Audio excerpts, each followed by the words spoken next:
And so in 1921, the MFGB is the largest union in the country at 900,000 members. Now, wartime government control of the coal mines had been very popular with miners, as many miners saw the private owners of the coal mines as lazy, incompetent, and greedy. The government controls, however, came to an end in March 1921.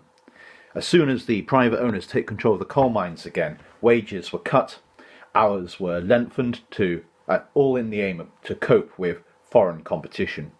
The unions refused to accept the pay cuts and asked for help from the dock workers and the railway workers unions, the NTWF and the NUR. Now, these unions are going to be vital to any serious coal strike.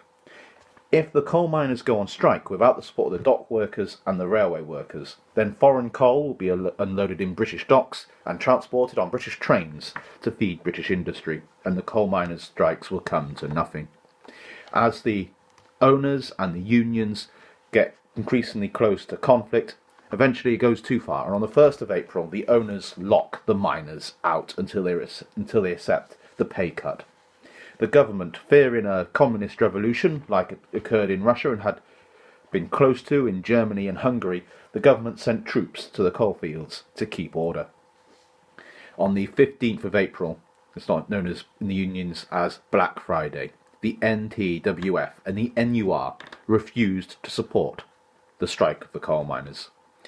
Now you might say why? Well, fatally, the miners had refused to let them take part in negotiations with the coal mine owners, alienating their brother unions.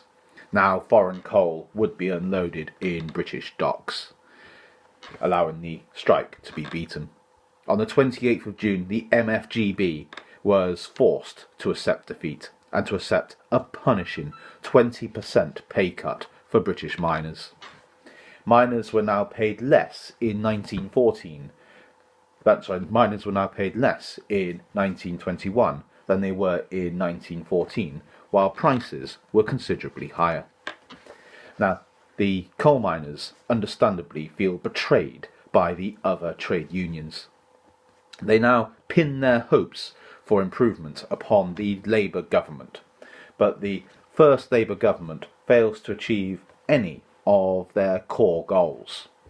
In 1925, Britain returns to the gold standard, with Winston Churchill as Chancellor of the Exchequer. What that means is that sterling becomes pegged to a certain amount of gold, like it had been before the First World War. Now, Churchill thought a lot about whether to do this or not at that rate. He took advice from industry and from the banks. And the banks said, yes, it's going to be great for British finance. Industry said, no, it's going to be murder for British mines and factories. And the government decided to prioritise finance over industry. A terrible, terrible decision in the long run. But with Britain returning to the gold standard, the coal mines become a lot less profitable once again.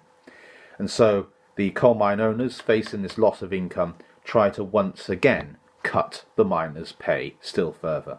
The MFGB is now led by a Somerset miner, a man called Arthur Cook. Now, he'd been arrested in the First World War for opposing conscription and wanted the unions to be a revolutionary movement, but he was isolated from the rest of the TUC. His slogan, however, not a minute on the day, not a penny off the pay, was very popular with miners.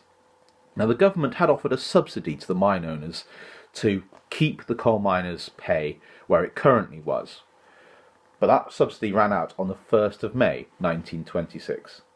Now, in March 1926, the Samuel Commission had recommended a further 13.5% pay cut for miners to keep the mines profitable. Now, Arthur Cook refused to accept this.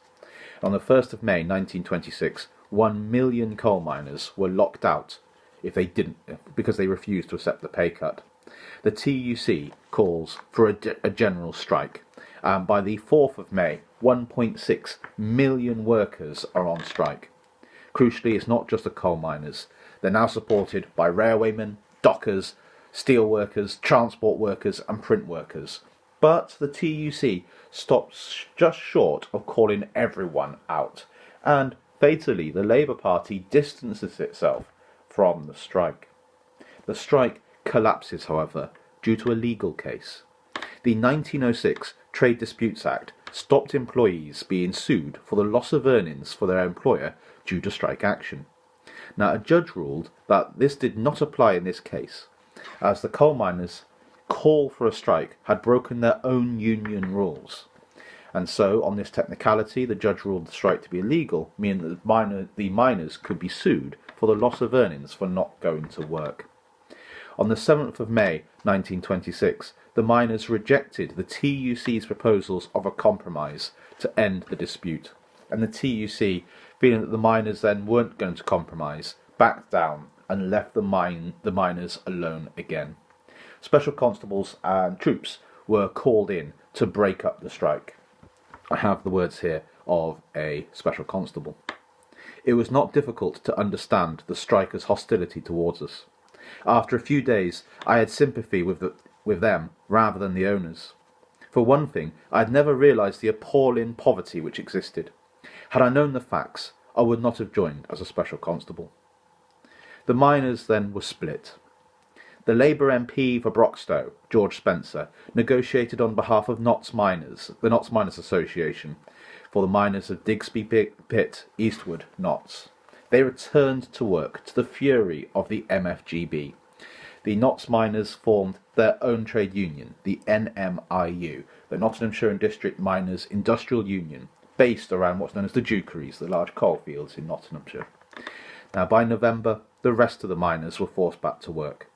By the end of the strike, the union was forced to go begging for protection from the government against the mine owners. Wages were slashed. 30% of miners lost their jobs, with strike leaders singled out. And in 1927, the Trade Disputes Act was passed. Sympathetic strikes and mass pickets were now made illegal. The mines that were left, and the miners that were left, however, were a lot more productive. And so the British coal industry had been devastated by their failure in the Great Strike of 1926. But those that kept their jobs are at least being productive, and the mines are profitable. In 1926, then on average, a coal miner would dig 200 tonnes of coal per year. By 1939, this average had gone up to 308 tonnes of coal per miner per year. But in 1929, you had the global Great Depression, the collapse of the world economy. Union membership also collapsed. People couldn't afford the union fees. Also, with so many people unemployed, there was a question of what could the union do to protect you. You were so easily replaced. But by 1935, the British economy had largely recovered to its position before 1929. Britain is actually one of the countries that recovers first from the Great Depression. It's amazing what having a global empire can do to allow you to recover after a Great Depression in many ways. But the mining areas are still poverty-stricken and are still the most deprived areas of the UK. In 1937, the MFGB and the NMIU merge again. The Nottinghamshire miners come home to the National Union under the Notts leader, however, George Spencer. And so we come to the Second World War. In 1940, Defence Regulation S8AA banned strikes and lockouts, but mining was made a reserved occupation, so exempt from conscription. Now, the miners worked a 47-hour week and were very angry that their wives and daughters in munitions factories earned more than they did, due to their wives and daughters working a 60 or 70-hour week in munitions factories. Strikes become common, including the Pit Boys strike, led by young men angry at being paid less than the older men. The young miners, having grown up in a period of unemployment and misery, were bitter about conditions, disliked officials, and had little respect for older workers and community institutions.